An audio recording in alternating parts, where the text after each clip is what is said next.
Ngayon, sinusukatan ako.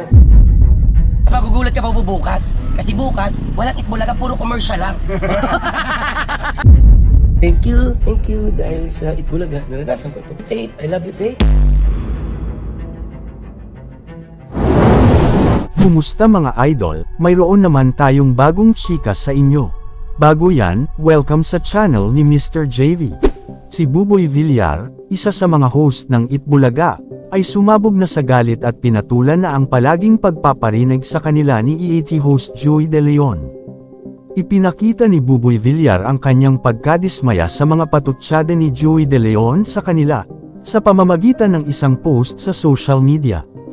Madalas na sinasabi ni Joey sa kanila, na wala silang original at puro kung ano-ano.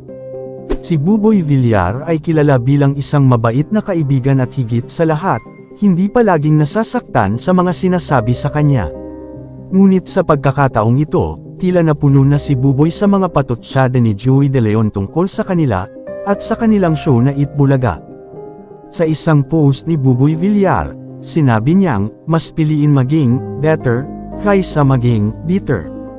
Ito ay nagdulot ng pagtataka sa mga netizens kung sino ang tinutukoy ni Buboy, at agad namang naging hula nila na ito ay si Joey De Leon.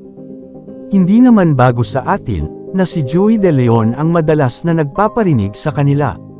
Ngunit syempre, may mga netizens din na hindi pabor sa pahayag ni Buboy at kritisismo ang ibinato sa kanya, kahit na inihambing pa siya sa mga orihinal na barcade. Maraming netizens ang nagkomento na hindi kayang pantayan ang legendary trio na sina Tito Soto, Vic Soto, at Joey De Leon. Kahit na lumipas ang maraming panahon, mas nauugnay pa rin ang pangalan ng Itbulaga at sa mga legit na barkads.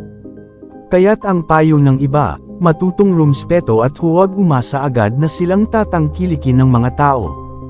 Isa pang komento, mas mahusay na palitan ang pamagat ng kanilang noontime show, upang tumigil na ang mga bashers. Ang pagsasabi rin, na hindi maganda ang pagpaalis sa mga original na The Barkads ay naging bahagi ng kritisismo. May mga nagsasabi na mas higit pa sa kanila ang mga taong kanilang pinatatamaan. Sa lahat ng ito, ang tanong ay kung sino sa kanila ang dapat na maging better. Pinabanggit din ng iba, na ang mga baguhan ay may kakarampot na viewers. Samantalang ang mga veterano ay may marami ng taga-subaybay. Pinanggit din ni Joey si Buboy sa isa sa mga episode ng Sugod Bahay, nang magbiro siya tungkol sa pagkakahawig ng isang dancer sa isa sa mga host ng Itbulaga. Sino kaya yung dancer na binanggit ni Joey? Kayo mga idol, ano ang masasabi nyo sa chika topic natin ngayon? At syempre bago tayo magtapos sa ating video, ay inaanyayahan ko kayo na mag-like sa ating Facebook at mag-subscribe na rin sa YouTube, dahil malaking tulong na ito sa pag-grow ng aking channel, upang mas lalo pa ako na magsipag sa pag-upload ng mga videos na kagaya nito. Hindi naman ako nagmamakaawa sa inyo mga idol, pero sana maawa na kayo. Hanggang dito na lang ang ating video, maraming salamat sa inyong pagtambay, bye-bye!